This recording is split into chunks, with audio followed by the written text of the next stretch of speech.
Está anudando.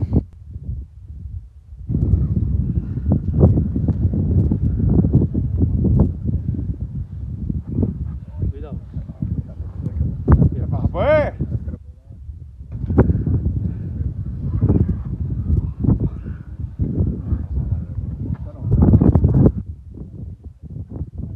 Bien. Bájalo suave, suave, suave. No hagáis eso, por favor. Aguanta porque hay un saco fuerte abajo.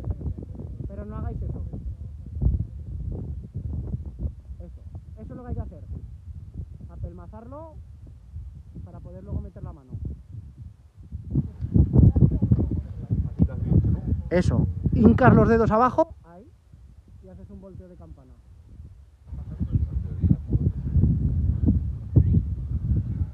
Hinca las manos abajo del todo. Abajo del todo. Ahí. Más abajo, más. Mételas abajo.